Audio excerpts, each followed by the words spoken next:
You're listening to part one of the interview with Dr. Kevin Timpe about how philosophers can contribute to the discussion and understanding of disability. You are not hearing things? Dr. Pierce, our Parableman, does sound like a droid, but he's okay. He's a good droid. Welcome to the Parableman podcast.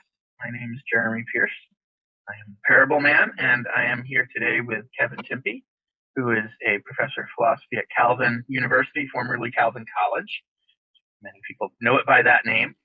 And recently, I think, was just added a new title, the William H. Jellema Chair in Christian Philosophy. And Kevin is a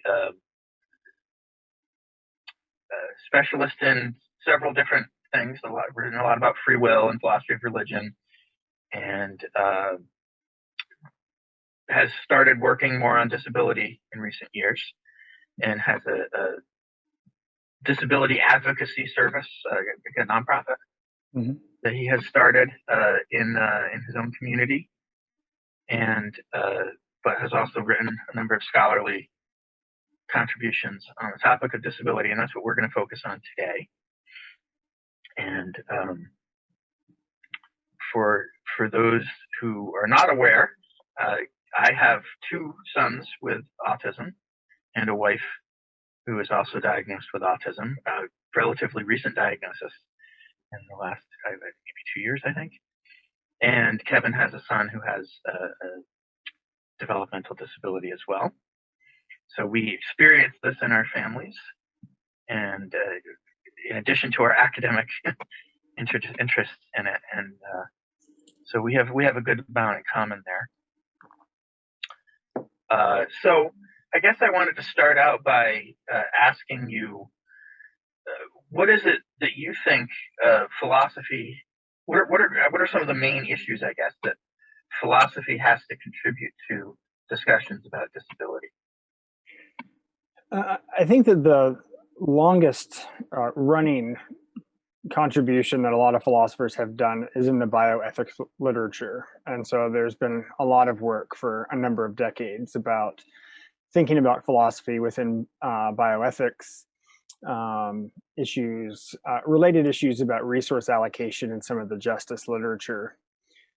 But over the last, I'd say, 10 years or so, philosophers have started to sort of broaden out what they're doing. And I think in helpful ways. There's folks working on what the nature of disability is, whether or not we can give an account of what, say, physical disabilities are, what all and only physical disabilities share in common. This is, I think, some of Elizabeth Barnes's influential work in her book, The Minority Body. You've got folks doing, I think, good and important work on how disability relates to epistemic injustice issues and issues about testimony and testimonial uptake. You've got folks looking at, I think, how disability and issues in philosophy of religion connect, that I think are important. The history there is, I think, controversial and fairly mixed in terms of how religious institutions and different religions over their histories have thought about and interacted with disability.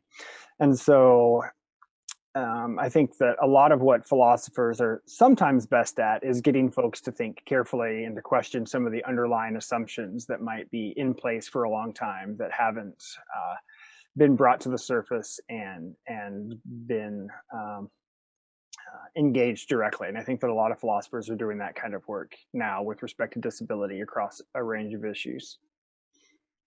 Would you say that this is a fair characterization? People in other fields have been doing philosophy of disability, but not with the careful philosophical training that an analytic philosopher would have. And so now that philosophers are starting to do this more, it's helpful in shedding more light on it? Yeah, I mean, there's always questions about exactly where the boundaries of philosophy extend. But you certainly have folks like Michael Berube that I think has been doing, at least under one description, philosophy of disability for quite a long time, even though he's been posted in an English literature department for a long time. And so a lot of disability studies stuff has been making philosophical assumptions. And so I think now that philosophers are weighing on it. You have some unique contributions in terms of how we approach and think about different subjects. But in some ways, philosophers are playing catch up to a lot of folks in other disciplines that have been doing more and better work on disability for a while. That's what it feels like to me with race, which is what my specialization is. So that's what I've got published work. I mean, I have a popular level treatment of disability in the Ultimate Game of Thrones and philosophy book, but that's the only thing I've published about disability that's even remotely academic, and it's not really that academic. But in the race stuff, I don't think people started doing philosophy of race until the 90s. But all the stuff that we were finding in sociology before that, they were making philosophical claims, they were giving philosophical arguments, they had assumptions they were relying on. I don't think it was as careful as it would have been if they had been trained by philosophers. And that's what philosophy of race has been able to do now, to be more rigorous about that. And I'm assuming something similar is happening with disability, as philosophers who are trained as philosophers are doing it. I think everyone does philosophy. I don't have this view that these professional philosophers are the only philosophers. We're all philosophers. And lots of disciplines do philosophy without realizing it. Sometimes it's not very well done, and sometimes it is pretty well done. Yeah, I think that's true. I see a number of the careful distinctions being made, applying the distinctions that philosophers have come up with that a sociologist might not be sensitive to, or an anthropologist or something like that, or a biologist, right? These issues you're going to find being written. These issues are going to be written about by people in different fields. In some ways, disability studies is probably equally interdisciplinary as race studies. Yeah, I think that's true. But a lot of these people who've been writing about it for years are doing philosophy and just not calling it that. Yeah. So,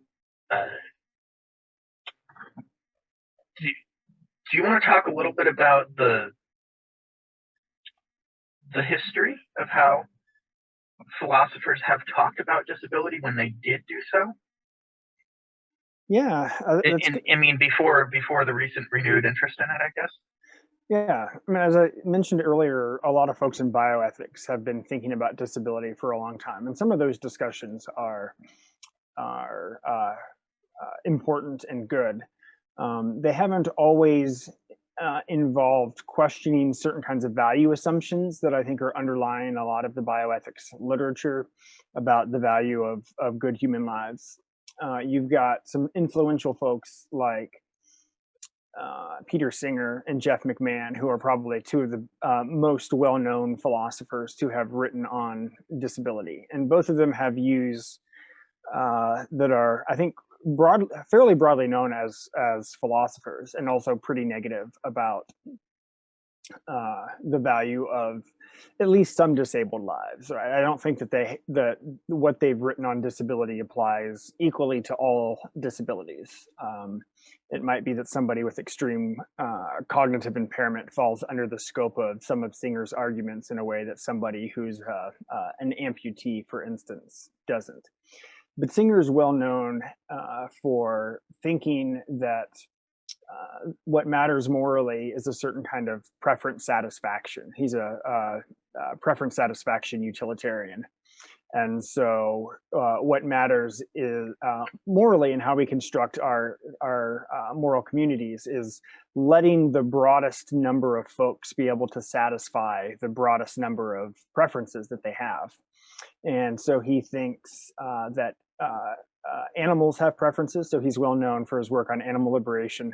But he thinks that that there are at least some cognitively disabled folks who are less likely to have valuable preferences than are animals. And so in some of his work, he talks about how various non-human animals have a higher degree of moral value than do some disabled folks. And so that's the kind of work on disability that I think is some folks might be familiar with from philosophy, that suggests some of the problematic underlying assumptions about the experience of disabled lives and the value of disabled lives. And that goes way back. In one of your works, you quote Aristotle as saying that people with, I think he's talking about cognitive disabilities, or maybe he's not even restricting himself to that. But I think he is. I mean, I don't think that he's thinking about, somebody coming back from a war in Alexander's army who has has an amputated limb, amputated, or an arm that's not functional. Right. So he's talking about cognitive disability, and he defends the Greek practice of exposing infants who have. I mean, I don't know how you would demonstrate at infancy with the technology they had, but maybe there was some indication of that. I guess I don't know. So I mean, there are times when you have some indication. I mean, we had kittens. When I was a kid, we had cats that had litters of kittens. We had one that just was not very responsive. It was able to feed from its mother, but it didn't do very much else. And when we took it to the vet, they said, yeah, it's probably got very little brain activity. So maybe there would be ways to know that with an infant. I don't know. But with Aristotle's level of technology. Yeah. I mean, I suspect that what they used is certain biological or morphological features as proxies for that, right? So yeah, individuals with Down syndrome typically have not only actually a really widely varying degree of cognitive impairment, some not at all, but certain kind of morphological features. And so my guess is that they were just using physical features as a placeholder for or an indicator of the kind of intellectual or cognitive disability that their practices were based on. Right. And there is this passage in Aristotle that's very famous in other ways where he talks about natural slaves that I think is widely misinterpreted. I look at that passage and I think, who is it he's talking about? He's definitely not doing anything racial. Yeah. There's nothing there about certain racial groups being. They didn't even have the concept of race that we have. The words for race that he would have used would have been very small groups like ethnicities. But it's not about that at all. What is he talking about? Who is it that's a natural slave? It's got to be people with cognitive disabilities. I think it's the only way to take that passage in a way that makes any sense. Scott Williams at University of North Carolina at Asheville has done some work on not only Aristotle on this, but the medieval reception of Aristotle, looking at natural slaves that argues for the same sort of thing. Yeah. So his conclusion is, because you have a cognitive disability, you should be enslaved. That's right. That's the proper response that human beings should have to a fellow human being with a cognitive disability. You should enslave them. And it's not because I mean, it's a very similar argument to what you get with later slavery apologists when they do apply it racially.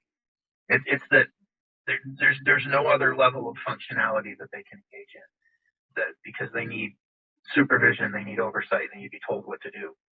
It's that kind of argument, right? Yeah. And it's often given in a kind of paternal. I mean, Aristotle is not shy of his paternalism in general.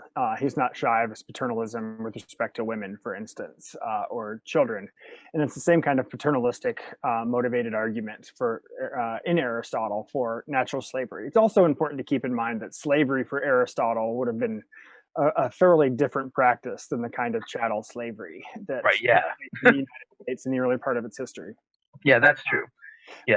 But the kind of, I mean, that's not to say that it's not problematic. It's just, it might be differently problematic than the kind of slave most of us have in mind when we think of the term.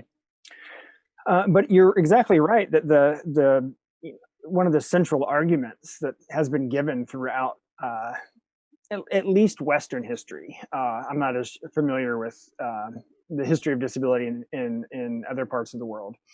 Has often been cashed out in terms of this kind of paternalistic argument, right? We're doing it for the sake of these individuals. This is the best thing that is offered for them, and it's the same kind of arguments that then were used in the 20th century in the United States to when we were at the height of our institutionalization policies with respect to disability, right? So even some of the worst kinds of care facilities that we had in the U.S. I'm thinking of like Willowbrook on Staten Island, right? Was justified on the basis of this is what is best for these individuals, and these are settings where they would be locked in a room all day, pretty much, and have nothing to do.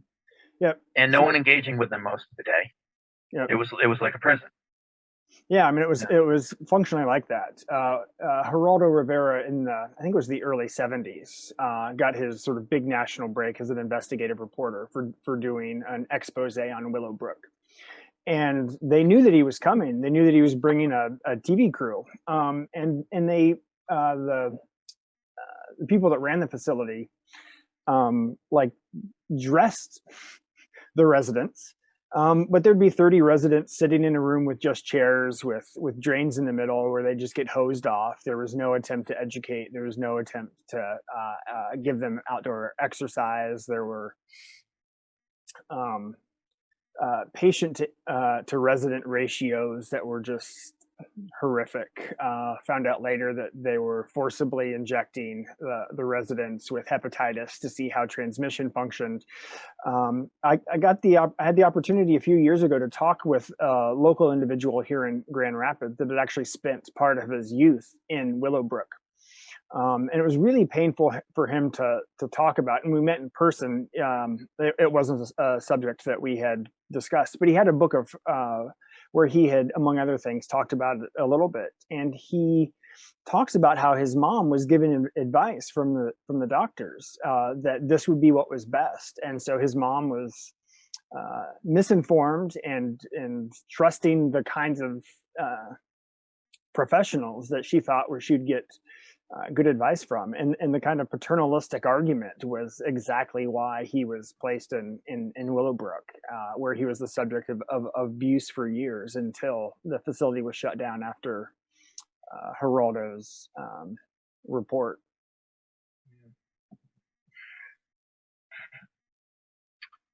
So, I mean, I guess there's some level of that argument being correct for some people, in that with some people it makes sense to limit autonomy to some degree. If you deny that entirely, then you're gonna have severe problems. I think it's not in the best interest of one of my sons, for example, for us to simply let him do whatever he wants. Right. He will be wandering around the neighborhood. He'll be walking into stores and walking out with stuff that he hasn't paid for. He showed up at the park one day with no pants on when he was 12. He had his long shirt on, but still he had no pants, and things like that. I mean, it's not like we just let him do that. He actually, on that particular day, he waited until I was changing a diaper of one of his younger siblings, and then he took off. But we still worry about that. Mm-hmm. He's been known to do damage to people's property. He's been known to walk into houses that are unlocked. And in a college neighborhood where a college age young man, I mean, he's 18 now too, so that raises further issues. Is he going to be treated as an adult by the police? Right. We have to restrict him for his own good. There is something to that. Sure. I'm not in principle opposed to paternalism. I engage paternalistically with all of my children. Right. And not just our disabled child. Right. Right. But what gets problematic is when the mere presence of a disability regardless of the details of how that disability affects the person in question, is used to justify problematic kinds of paternalistic policies that we wouldn't that involve details of certain kinds of treatment that we probably wouldn't go for in other kinds of contexts. I mean, even U.S. prisons in the 70s were no bastions of the respect for human dignity and value. But I suspect that places like Willowbrook were even more dehumanizing than prisons. So I guess there's a similar.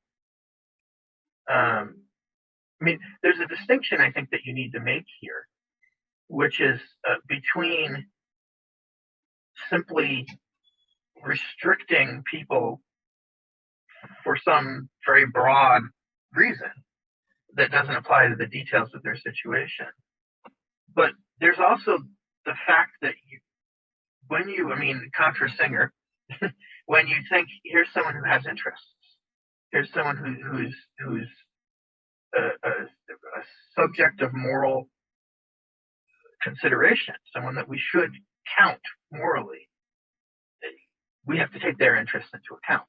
Mm-hmm. And if I'm restricting anyone's freedom, it should be at least take into account their interests. Now, there might be reasons to restrict someone's freedom when it's not because of their interests. For example, protecting people from someone who's going to engage in dangerous activities. Right. It is for the sake of other people, but it's also for the sake of their good too. In those cases, I mean, I guess this is a controversial philosophical view, but I think reinforcing someone's bad behavior is bad for them too. It's intrinsically bad for them. That's my view anyway. So I think you can do both at once. Yeah, where that often plays out problematically with respect to disability, though, is that there's a problematic understanding about what is in fact in the interests of disabled folks, what kinds of their own interests and autonomy they're capable of valuing. Right. And so it's not in principle the paternalism that's the problem always. It's how that actually plays out given the individuals, given the societal factors, various kinds of stuff, right? So Singer has been pushing this line of thinking about disabled lives for a long time. Eva Kate, another philosopher, has for a long time been saying, Kate is the mother of a cognitively impaired daughter, and Kate has done a lot of work on care ethics talking about it. And Kate has invited Singer, for instance, to go to her daughter's facility to meet her daughter and other people with the kinds of cognitive impairments that Singer writes about, and actually become informed about what their lives are like, how they do have interests, how they do have various kinds of preferences, right? Kate talks about how her daughter has very strong preferences, even among classical music composers. If I remember right, she's a much bigger Mozart fan than she is a Bach fan, or maybe it's vice versa. And so Kate has been inviting Singer to come learn about the actual experience of the sorts of lives that he's writing about, and he's been resistant. So in what I think is a wonderful piece entitled "The Personal is Philosophical is Political," Kate talks about, criticizes Singer for his for not exercising epistemic humility in terms of writing about things that he doesn't understand, and criticizes him for also lacking epistemic responsibility, being willing to listen to and moderate his views in light of the kinds of input. And so, I mean, the ways in which disabled lives aren't properly understood plays out not only in the philosophical literature like that, but also I think plays out in the day-to-day lives of lots of folks. And so, for instance, when our son was young and diagnosed with various kinds of disabilities, the folks who gave us sort of guidance, the way that our society is structured, were the medical community and the educational community. And I think in many ways, these communities are often more ableist, more problematically oriented towards disability than lots of other parts of our society. And what didn't happen, wasn't encouraged by the structures, is, okay, your son has an autism diagnosis. Let us put you in touch with autistic adults so that you can have an understanding of what the lived experience of autism actually is from somebody with firsthand awareness of it, and not just somebody who has been trained in certain careers that often, as I said, make problematic assumptions about what those lives are like. Yeah. Yeah, I think when our first son was diagnosed, the doctor actually didn't have anything to say. He said, well, you need to deal with the educational specialist. So we did. And the first educational specialist we saw was someone who came to our house and evaluated him. And I was seeing her report. She's checking off, was not able to do this, was not able to do this, was not able to do this. I'm thinking he is able to do that. He just didn't do it for you. Yeah. Are you wording it that way? Right? Yeah, it's just that it was shocking to me that they would word it that way. I understood what she was trying to say. She was trying to say that given the stimulus she provided to him, he didn't do it. But it sounded to me like there was assumptions there about ability. And there's always that kind of presumption. I think someone like Singer is drawing inferences from what is actually demonstrated to what is possible, and some of that is, I think, hugely unaware of what it might be like for someone who doesn't communicate or doesn't communicate very well or clearly. Mm-hmm. They're often presumptions of lower intelligence when there aren't actual. When the differences in intelligence are very particular. There's particular intellectual skills that are lower in ability, and others that aren't. Or when there's plenty of preferences and thoughts and so on without any indication of what that is to everyone else because of inability or difficulty communicating. And a lot of that is because no one really spent the time to try to help that person to communicate. So yeah. I don't know how Kate's daughter is in terms of communication, but even with the people that I have known who have either nonverbal or a lot less verbal, there are ways to get them to express their preferences, and that's a huge thing for them. They suddenly now are able to let you know what they want. So I mean, with our first son, who was fairly good at communicating things when pushed, he needs prodding. He doesn't just share things, but he's fairly good. I mean, he just completed an associate's degree. He's able to handle college level work. But when he was 3, he wasn't asking for anything at all, ever. He would watch VeggieTales videos, and then he would sing all the songs from them, having heard them once.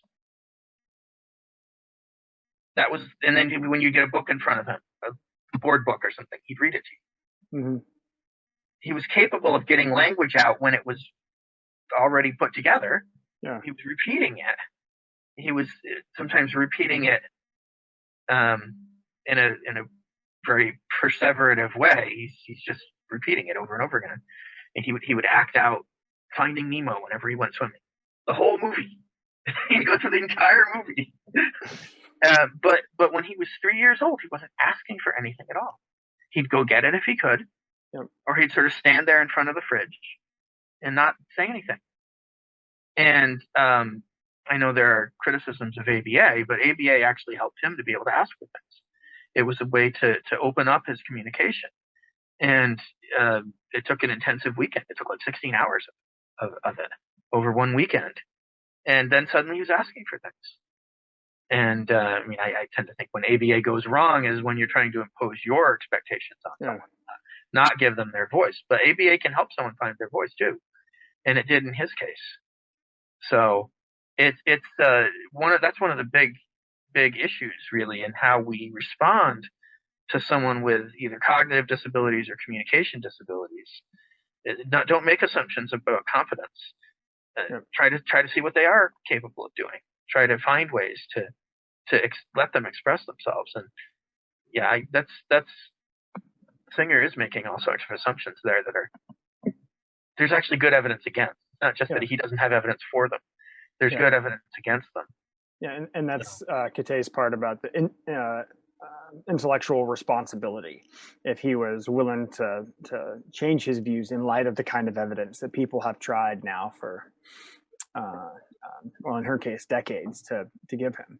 I actually think that the presumption of incompetence that you were suggesting a minute ago actually goes beyond just intellectual and communicative disability. I think that there's evidence to suggest that we make those kinds of, culturally, we make the presumption of incompetence in various ways with various kinds of physical disabilities too. So somebody who has a profound stutter will often be responded to as if they were in sort of infantilizing ways, in childish ways.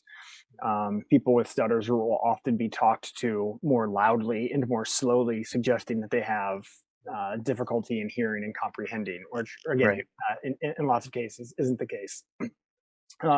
With respect to my own father-in-law, he's an amputee from the Korean conflict, and he's had a prosthetic leg since 1950 or 51 or something like that, and he's still able to walk, but walking long distances causes him pain, and so if we're going to be out for too far, he uses his wheelchair. And it's interesting to go into restaurants.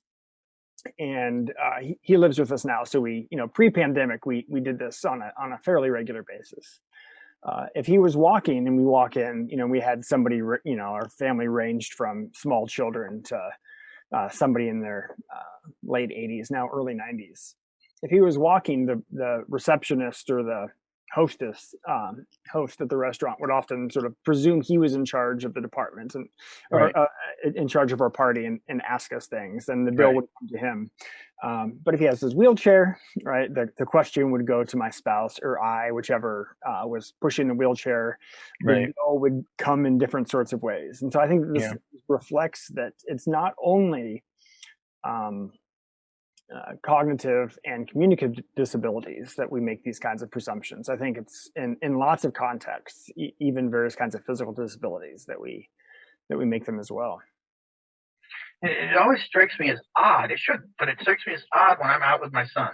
I just take him to the store, we get some stuff, we go through the line, and someone talks to us both. Like, did you guys have any trouble finding anything? Or see you guys later, right? Because I just don't expect people to talk to him. If they know what he's like.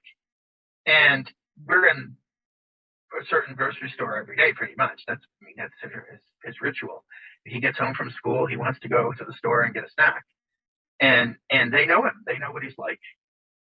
And there's a certain worker there, a young, I think she's a teenager, and she always talks to both of us.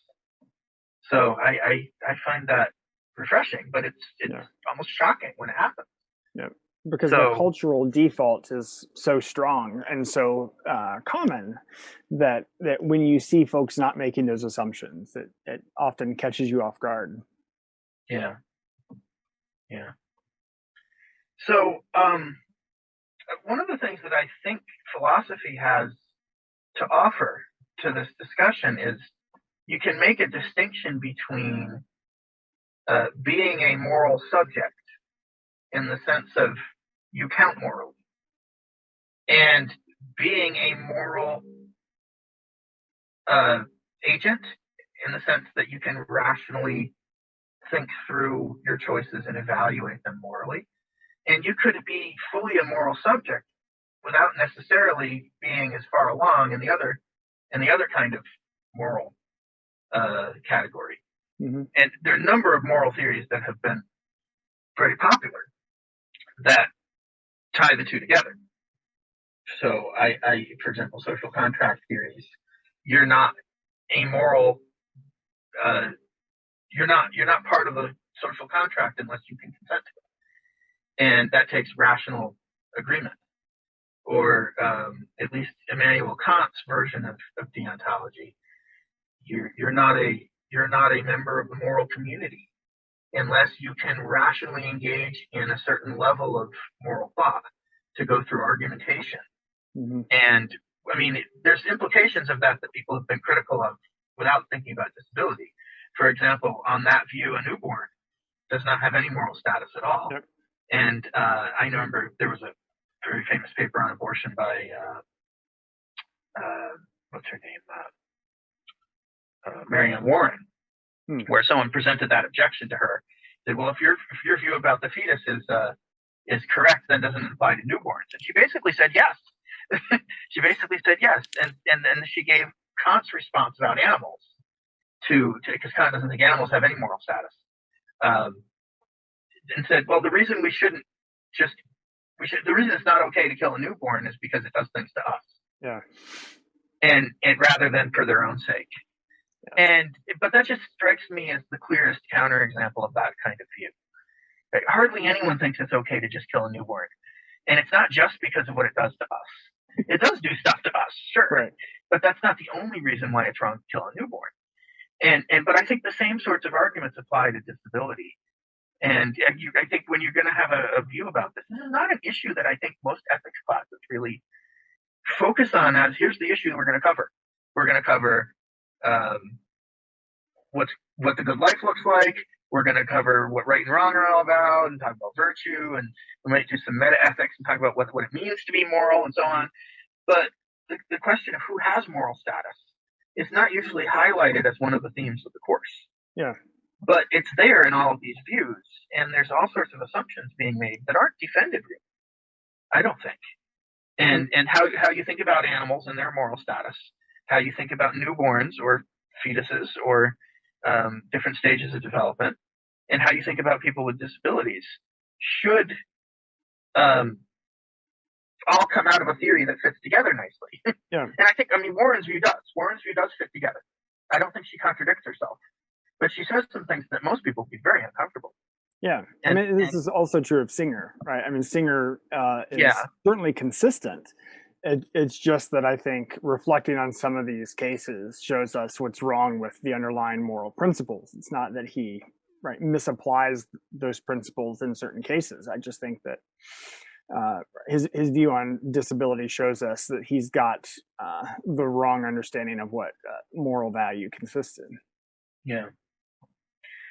So I wanted to do a little bit of a couple particular questions that I know you've made some comments, I think, about in your work. So one thing I wanted to touch on is the social model versus the medical model, and then the mere difference versus bad difference approach. So can you say something about that? Yeah, let me say a little bit about each of these. And I think that, and then say something about sort of how the two are often taken to overlap, right? One section or one of those distinctions overlapping with the other. So the medical model is a way of thinking of disability primarily in terms of individual bodies. And it is often seen that it is features of bodies that disable folks. Whereas the social model thinks that it is social interactions and the ways that communities might exclude folks on the basis of their bodies or other facts that exclude them. And so the medical model will look at something like being a paraplegic and just say what the disability is the inability for the legs to walk. It's, what disables the person is that they can't ambulate in the way that we expect human bodies to. Whereas the social model will say, well, what actually disables the person is that either our buildings or our geographies or our communities aren't constructed for these sorts of folks, right? And so this is what part of the disability rights movement in the U.S. in the 70s, 80s, and 90s, and the lead up to the ADA was trying to do, right? The primary difficulty that disabled folks face in our society isn't facts about their bodies. It's the way that we treat them on the perception of facts about their bodies. And so the social model holds that disability is a function of how we think about the value of and access to certain kinds of goods on the basis of their bodies. And so sort of a fundamental different way of thinking about what the nature of disability is. Elizabeth Barnes introduces the terminology between bad difference views of disability and mere difference views of disability. And Barnes's work is only oriented at physical disabilities. So she doesn't want, right, she recognizes that how we think about other kinds of disabilities might be relevantly different. And at least in the book, Minority Body, she wants to sort of bracket all other kinds of intellectual, cognitive, communicative, emotional disabilities to the side. And the heart of the distinction between mere difference and bad difference is whether or not we think that having a disability is intrinsically bad for the person that has it. This is the disability as a bad sort of difference, or disability as a mere sort of difference, which might be instrumentally bad for people in terms of how we construct our society. So Barnes thinks that physical disabilities are mere differences rather than bad differences. So it's easy, I think, here to see how the medical model has often assumed a certain kind of bad difference view of disability. If what is bad is that the person's legs don't work in a way that allows them to walk, then that's inherently bad for the person. And so we should try to fix the person or to give them the kind of functioning that they don't otherwise have. Whereas if you think that being a paraplegic or being a wheelchair user is primarily exclusionary in terms of our social practices, right? It might not be that having that kind of bodily difference is bad in and of itself, but it might be bad for you if our society excludes you from certain important kinds of activities on the basis of those facts about your body, right? So if you can't get into the courthouse to go vote, for instance, because there's not a ramp or a lift or an elevator or curb cutouts or something like that, right? There's certain kinds of communal goods, goods about living together in our lives that you're excluded from, but you're excluded not on the basis of the physical disability itself, but the way in which we construct our communities. And so I think that a lot of the kinds of literatures that have assumed a medical model of disability actually have something like Barnes's bad difference view of disability in mind, even though technically the two could come apart. And that a lot of the work in favor of social models of disability has been working much more closely with a mere difference view of disability. So for instance, the neurodiversity movement, I think, is an illustration of an attempt to show that various kinds of autism or other neurodivergence might just be mere differences and not inherently bad differences. Thank you for listening, and join us next time to hear the droid version of Dr. Jeremy Pierce, our Parableman, continue his conversation with Dr. Kevin Timpe about how philosophers can contribute to the understanding of disability.